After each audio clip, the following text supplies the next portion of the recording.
Hey, it's great to be with you today. I appreciate this opportunity to spend a few minutes. And hopefully what I provide you today has some interest and bearing on how you look at things. And if not, you're welcome to Facebook or Instagram or do something else while it's going on. But seriously, as I get started today, my wife is my better half. I really appreciate what she's done for her family. Everybody in my family is better looking than I am, and that's because of her, and I appreciate that. And I'm grateful to have my daughter here today, Jessica, who is a first-year student at BYU, and is here, let's see, and is having a good time at BYU, right? All right, that being said, let's see if this does work. Okay, I'm going to walk around for a minute. I have a lot of things I want to tell you. I'm going to spend a little bit of time on past things, but I want to get to the future really quick. So first off, as I said, my education, CPA, MBA, really enjoyed it, had a lot of fun, still miss my MBA classes. That was a really good time. What I want to explain to you real quickly is I'm a low-risk entrepreneur. You've heard a lot of stories about people who have funded their business from credit cards, or they've mortgaged their house, or they have put their assets really at risk and bet the farm. I haven't been one of those.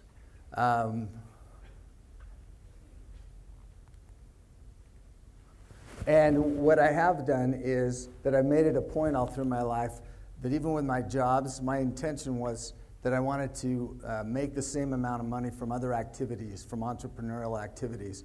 And that's made it a lot of fun because that's been my goal specifically. So I started with a company called Deloitte out of school, and Deloitte Touche. Some of you have heard of that company, and it was terrific. And the first thing that I want to point out is the network. At that company, we had 100 fellow CPAs, and we had a terrific network. We were all in sort of the similar position. And I made a lot of good friends. And those guys today, those people today, are CFOs of various companies around the state. And so, again, a terrific network. And I'm going to plug that a little later. Next, I went to a company called Associated Food Stores, which is a large regional distribution company. And again, what you'll find, my background is in durable goods, and we'll talk about that, especially in the sales side. Okay, so they've got it? Okay. Again, I got my job at Associated Food Stores because I knew someone. When I was at Deloitte, the CFO at Associated Food Stores was the vice president of finance of a company that I worked with, and that's how I got that job. After that job, I went with a company called Industrial Supply. Again, it's a regional purveyor of safety equipment. And again, I got that job because of an association. That was a really fun run. At that company, what I learned was that as CEO of a company, it's really about revenue. I mean, my background is finance and accounting, but it's really about growing the business and about revenue. So I had the opportunity to meet with several large multinational companies, and that experience helped me to get confidence and also to develop relationships and understand that selling is about relationships. And so we had a nice run. I was there for 10 or 12 years, and we had some nice things going on.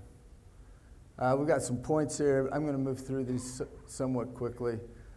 But again, it's about a network. So now what I'm going to talk about is all during this time, I've really enjoyed entrepreneurial activities. It started when I was at Deloitte and continued on through until now. I pretty much do that full time. So e-activities, these are some of the companies that I've been involved with over the years. And what's nice is with the finance and accounting degree, it's pretty portable, not necessarily industry specific. And so I've been able to do a wide variety of activities. So what I want to do now, if we could see this bottom as well, there's 3 companies I want to talk about, and these are happening right now. And hopefully that's germane to your activities and what you see going on. So out of all of those, we're going to talk about premium ice cream. We're going to talk about Black Pine Sports. And the third one, which is not on, we can't see, is called War Holdings. And War Holdings, we'll get to last, but we formed that company about a month ago. and it's got a cool story going right now. So first off, we'll start with premium ice cream. Can you switch to that other PowerPoint, please? Last Thursday, I was on a plane up to Seattle, Washington. I then drove 30 miles east of Seattle, Washington, to a city called Issaquah. Does anyone know what's in Issaquah, Washington?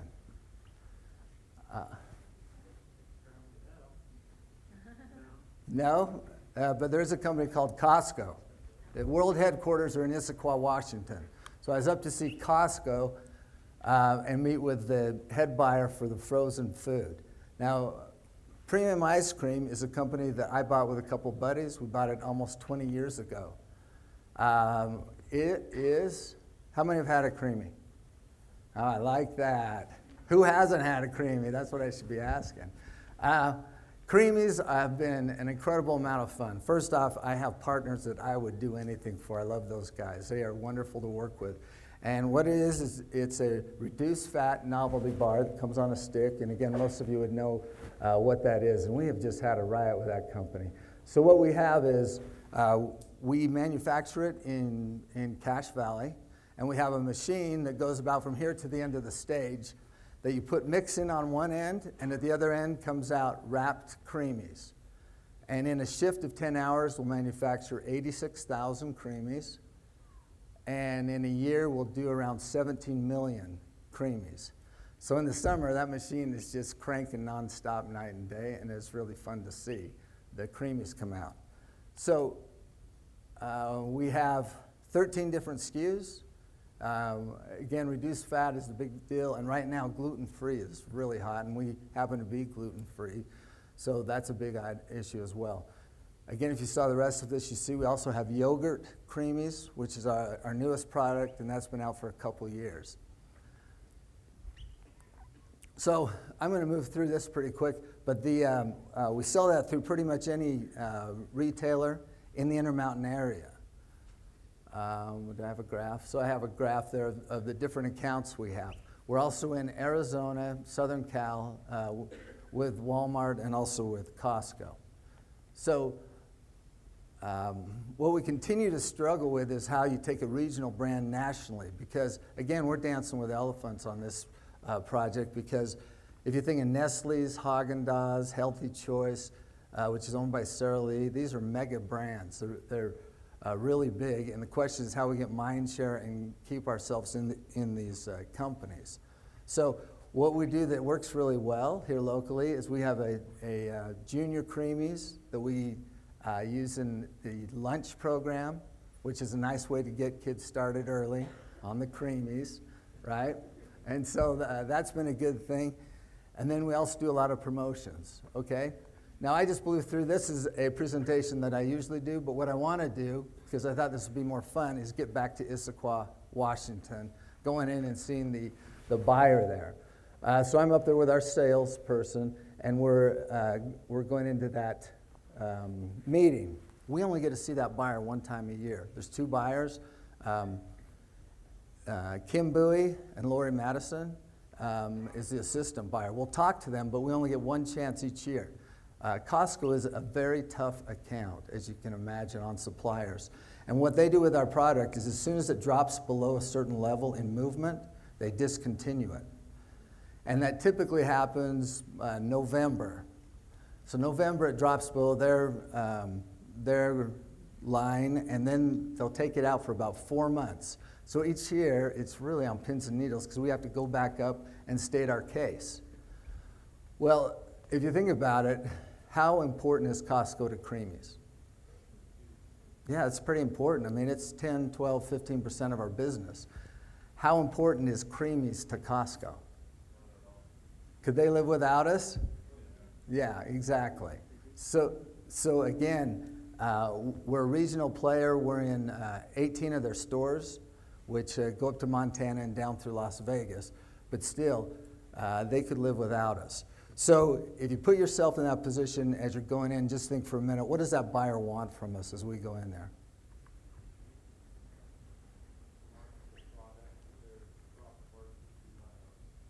hey, want all those things, and she wants it to be easy. She doesn't want us, if we're given any problems or issues, she wants us to be real easy. If you think about it, she's going to meet with at least 8 other suppliers that day.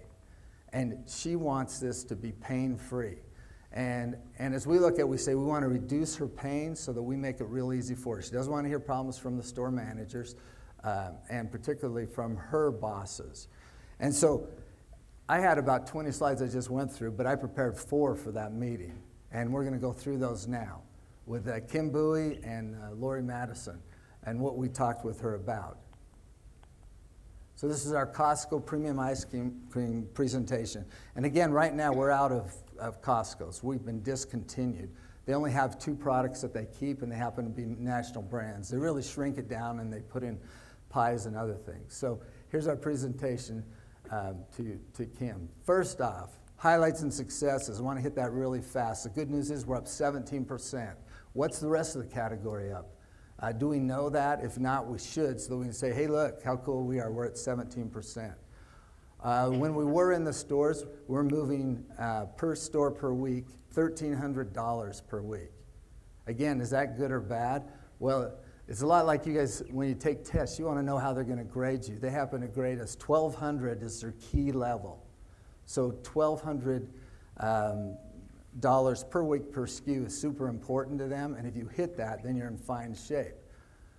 We also did 19 road shows. Road shows are when you go into a Costco, you see the tent, we put up a big creamy tent, and then we hand out samples of creamies, which is a great way to get your product out and to get it out in the market. So we did that. That's real costly because we staff it for 2 days. In fact, I just saw one of the students here staffed our shows last year and did a terrific job. So again, highlights and successes, and did the rest of the category grow 17%. So we've got a good story to tell. Next up, Costco is real big on 2 things. One is a value in the category and what they call a value to retail. Well, value in the category, what I put this together, and I wanted to show them that compared to Haagen-Dazs, to Healthy Choice, and to anybody else in that category, we are a value. So I broke it down by cost per 10 grams, which were significantly lower than, the 23% is what we're lower than Healthy Choice in this case, and then Haagen-Dazs were 50% less. So again, quick bullet points for. And then at the price compared to retail, the facts are Costco doesn't mark their stuff up very much. They mark our product up 15%, which really isn't that much. Traditional grocery would be probably double that. And so compared to retail, they're 22% less. Again, they only carry 1 SKU, so they don't have a lot of offering, but the facts are, those are 2 real important things to Kim Bowie. The next thing that I hit is what we're doing to drive business so that it won't be an issue when her bosses look at it, that we're going to stay well above that $1,200 per week. So we'll continue the road shows, although we're not going to spend quite as much money as in prior years because we're going to do it at outlying stores. The facts are in Lehi, Utah, our recognition is at least 90, if not 95%. So the value of doing it there versus Henderson, Las Vegas, where we may not be known as well, is significant, or Helena, Montana. So again, I have a whole list here of how we're going to drive their business. What Costco expects is because they only mark it up 15%, they expect you to invest a lot. They want 6% in marketing, 1% in prompt pay, and 1% in spoilage. So that takes 8% out of your margin right there. Okay, now what's my last slide going to be? What we want. We're here because we want some things. And I have a list here of the things that we want. Creamies, the original variety pack, I want it back in their stores. I'd like additional stores. I want yogurt in, and I want Creamies to stay in there year-round. I also put that we want some other new products in there. Okay, out of that list, what did I get? I got number 1. Creamies are back in Costco, the same stores. Hallelujah, yay, that's super. The facts are, that's what we were hoping to get, and I'm going to keep asking them for stuff. Here's the interesting thing. As a result of this discussion, what Costco said is they want us to go up in pack size. We currently, our largest pack has 24 Creamies in it. Well, that really bugs Costco because I don't know if any of you caught that, but our price at Costco is $6.79. They want that price to be $10. What they wanted is, at a minimum, is for you to go in and to buy 12 items and have them be at least $10. So their minimum ring is $120. Well, that's pretty powerful when the average store ring at a Dan's or somewhere else is $21. So, and they do a magnificent job of this. It's driving that ring, so even 15%, it's on a bigger volume. So here's the interesting thing, and I actually appreciated this from Kim, because what's nice is by the end of the discussion, she's saying, your product has a ton of potential. We just need to get it to a certain level so I can take it across the nation. And frankly, we're not ready to go. If we could just pick up the Northwest, that'd be a good start. So, so she wants us to go to a 30 count pack. So if we go from 24 to 30, our price will go up to $9.15. And what she's seeing is that the unit sales stay the same, so your sales increase significantly. So what we're doing immediately is we're working on a 30 pack. And the concern is you don't want to get it too big, so we went with 30. She was talking 36. But we'll go 30, and that's what we'll sell through here and also through Sam's Club. So again, a fun opportunity to get up in front of one of your larger customers and to see what you can do to be successful. Okay? So that's Creamies for a minute. Now I'm going to jump back. Can we go back to the other presentation, John? All right. So I have Creamies, and again, I was at Costco. I was in building number 1. 1 hour later, I went into another building, building 3, because another company that I work with and have a lot to do with is a camping company that sells a lot through Costco. I'm going to catch up. Okay, and that company is called Black Pine Sports. Last year, we did 260 road shows with Costco. 260 road shows at $20,000 per road. You can do the math and see that we did a lot with Costco. Again, different issues. Here in Creamy's case, it's awesome because there's not a heavy expense, where in this case, the model is that we'll go into, again, I'll use the Spanish Fork Costco. Well, today we're in 12 Costcos. We have a person full-time there that will work for 10 days, and they'll be selling turbo tents, sleeping bags, mattresses, air mattresses, and related camping gear. And again, same thing, they measure it. It's $1,000 pallet. We have 8 pallets. They expect us to do 8,000 a week. We're their #1 road show. Our problem is that it's super expensive, and for that model, we really have to pay attention because we fly a person out, we send the products, and again, Costco is amazing because they just essentially rent us the floor space. And then we're there to sell. But if we can get that model figured out, I head to China here on Saturday, and I'm with the guy who's funded this company and suppliers and see what we can come up with relative to better pricing. But the turbo tent is a patented product. We have an exclusive North American agreement. And so what's interesting, and if there is a really good e-commerce person in the crowd, I'd be interested, because here's the deal. Costco has got us a name. We'll do several million with Costco. It's not nearly as profitable as when we sell Amazon, Overstock, Sears.com, Wayfair, and then we have our own website. Any sale we still make the same margin, but we don't have to ship it to that. We don't have to pay freight because that's usually included in the price, and we don't have to send a person there, keep them in a hotel, and the other costs associated with it. So that's a fascinating model, trying to figure out exactly how we can make that profitable. Because to have that entree, Costco, like I said, says that we're one of their top shows. But how do we make it profitable for us? It's working real well for them. So we've had, I was also up in Seattle, Amazon, which is an amazing organization. And interestingly, Amazon, provider, the better they are about moving you up the analytics. The better you do, you'll see that you move up the chart and business improves. So our challenge right now is to get it stronger in the e-commerce side, and also we sell a lot through the traditional Sportsman's Warehouse, Dick's, and other channels. So really, really fun project, okay? The last one I want to talk about is called War Holdings. Let's see.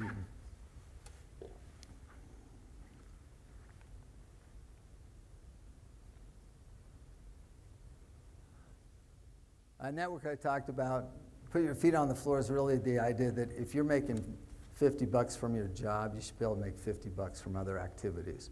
At least that's how I've gone about it. It's been really fun. And really, I'm looking for, these are adventures, and I really like them. So it's great to have these opportunities to do things. Okay, I'm going to talk about War Holdings. How many finance majors in here? Entrepreneur? Accounting? Okay, marketing? Business management. Okay, what am I missing? All right, we got an econ right here. Awesome. Okay, what I wanted to explain in this one is what it takes to put a deal together. I've bought and sold several companies, and frankly, it's more entertaining doing that than running it. Running a company is hard work. Executing each day, but to actually do deals, it's kind of one-off, and they're pretty fun to try and put together. So War Holdings, we put that together recently. We have a company we'd like to buy. That company is in bankruptcy. And to be involved, you have to sign a non-disclosure agreement, so I'm not going to talk a lot about that company, but I'm going to talk about how we've structured the deal.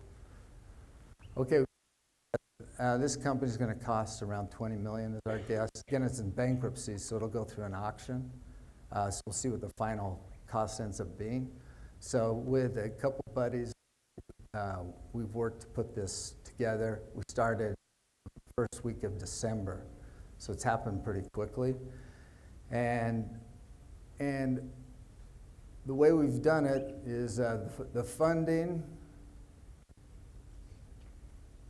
Okay, the funding that we've done, first we went to a bank, got as much as we could from the bank. We got $5 million that's set up. That's senior debt. The is actually a result of the PE equity company that we know. They agreed to put in $6 million.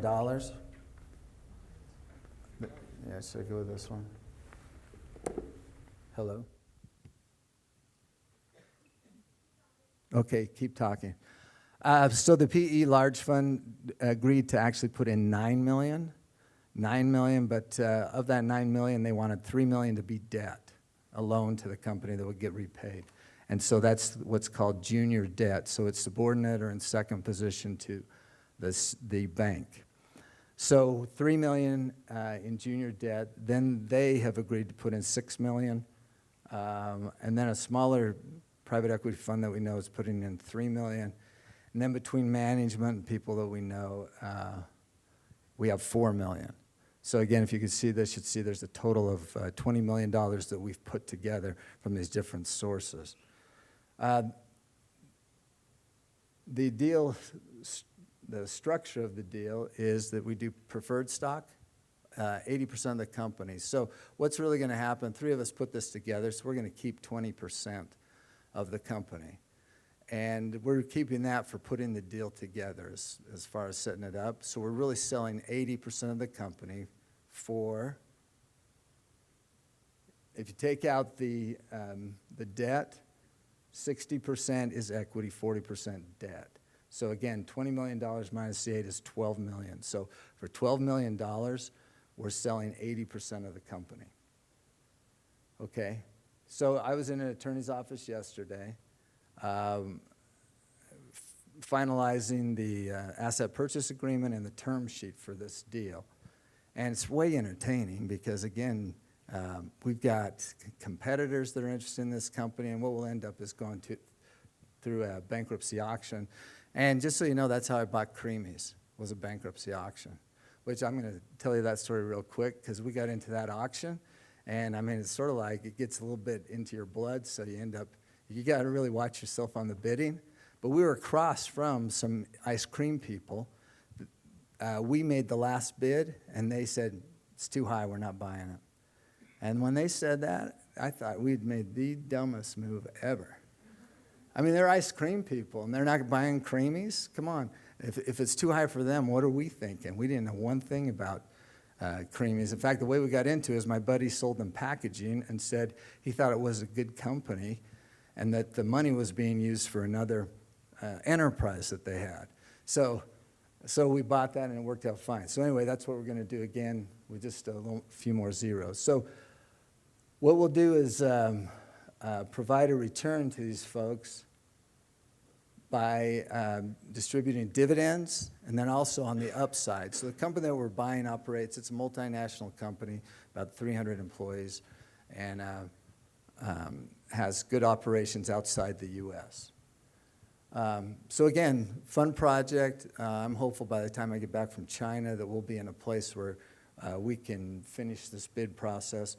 And with 3 other bidders, we'll see if we end up being the ones that get the deal. Okay.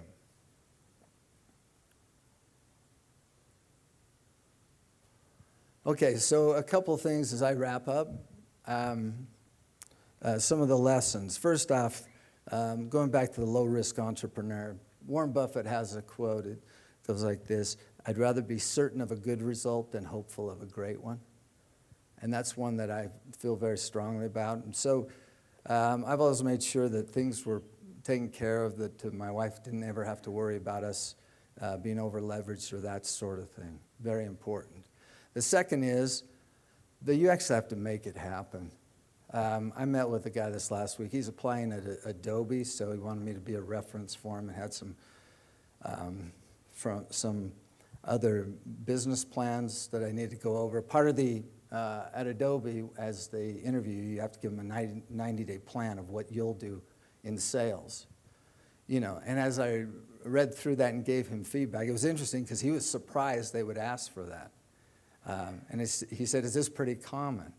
And I said, well, Greg, this is super common, and if not, you should be making sure that you prove your value. I mean, that's what this is all about, is proving your value.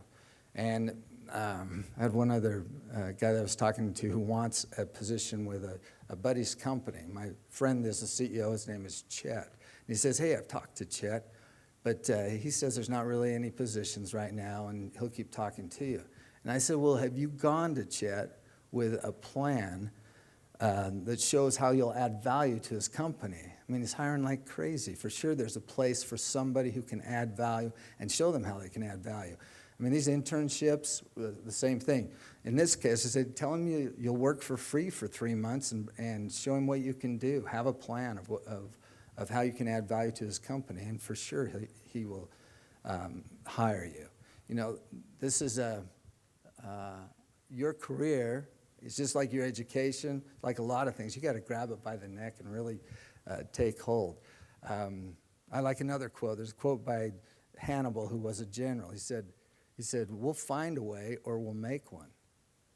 And if you think about that, that's taking it. You take control. I mean, it's easy to say that there's other reasons, you know, because if I listed all our failures, I mean, I had a clothing company that was $20 million in sales, and within a year, it was bankrupt. And I lost, you know, well into don't tell your mom that, though. I lost some money on that. That was an utter failure, right? But again, it's about getting back up, and it's about taking control. But again, find a way or make one, whether it's in your studies or somewhere else. But again, it's been a lot of fun. I've appreciated working with good people. Hopefully you'll find good people to work with as well. And with that, are we about time? Okay, if there's any questions, I'm happy to take that. Otherwise, I really appreciate the opportunity to talk with you today.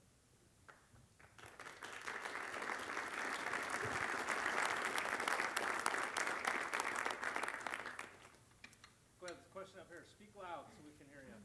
I have a question for you. Would you be interested in like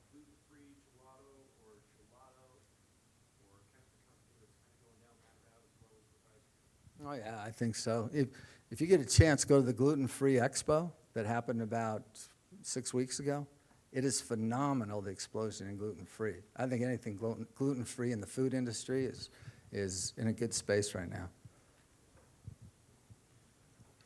Yes? Yeah, you talk a lot about working with partners who are buddies.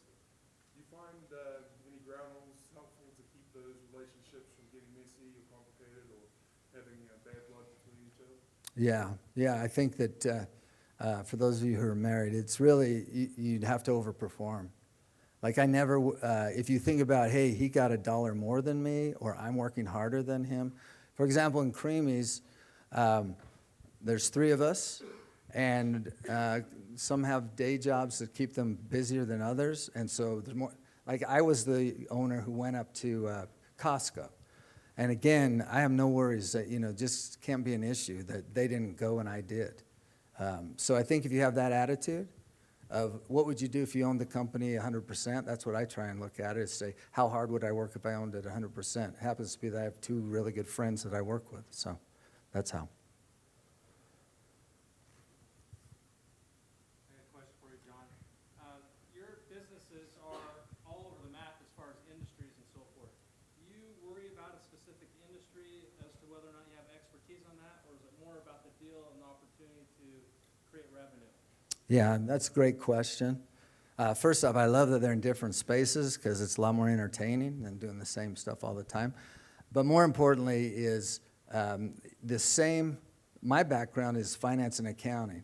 Well, anything that we've talked about here needs finance and accounting, so it's very portable in different industries. I mean, I have an Alzheimer's facility. I know nothing about that, but I know how the books, I can read them, I can understand them. So even if you're in econ marketing, you really need to understand a balance sheet and a cash flow statement and a P&L.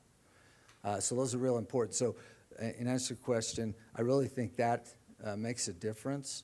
And I like having the diversified risk. I'm not in the same industry, so if one goes south, there'll be some others that hopefully will work.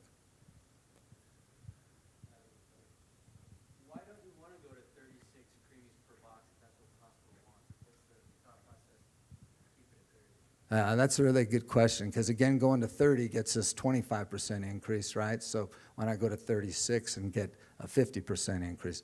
And our concern is that our product, if you pick it up, we don't have any overrun in our product. There's no air. Most of these have air in there. So what happens is ours is a heavy product, and our fundamental concern is just having a box be too heavy. Our demographics are 35 to 55 female who's buying for their family, and so again, the issue is just that it becomes unwieldy and heavy. So, okay. So your background is finance and accounting. How did you decide you want to make the transition to like an entrepreneurial field? What brought that about? Well, again, for me, it was sort of gradual. I mean, I was at Deloitte Touche getting paid my salary, and same all the way through. But again, as these things develop, and they're pretty, makes for a fun day to work on, and I'd much rather do that than audit clients, right? That's what I was doing at Deloitte, which again was super because I learned so much. I was able to see the backgrounds of companies, but again, just personal interest and also associations, so. Okay?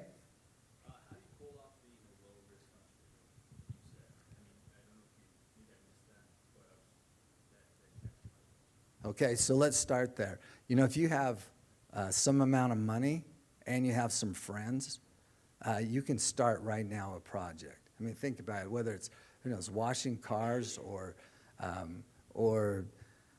selling creamies in Colorado or whatever, especially with the internet, that really flattens the playing ground. But that's really how I started. So it started with 5,000. And then it went to, maybe the next project's 10, 15. And, this last deal on War Holdings, I sent a note to a buddy last night that said, I need $2 million. Can you give that to us? So it keeps moving along. So, I mean, I have ideas. I'm telling my kids all the time, start something. Go. Come up with an idea. And you'll hear that money's easy to get. The facts are relative to a good idea. it's easy to get, especially in the price range. I remember I've done a lot on the financing side. So right now we have a company called Premium Investments that does a lot of loans to people. And that started when I was at Deloitte, because it only took $1,000 to loan to somebody at 10 or 12%, and then you could do it again. So that's really, to me, you start with some steps like that with the intention that, if it goes well, fine. If it goes down, it doesn't ruin your life. That's right. So Creamies, real quick and last, when we bought it, I didn't put very much money in. We happened to find an older gentleman who would fund the lion's share of it, and over time we bought him down. But we did that from the proceeds of the company. Just like when I showed you debt on that one financing, that's not our money. That's the bank's money loaning against the company. So, okay, hey, thanks very much. Again, appreciate your time today.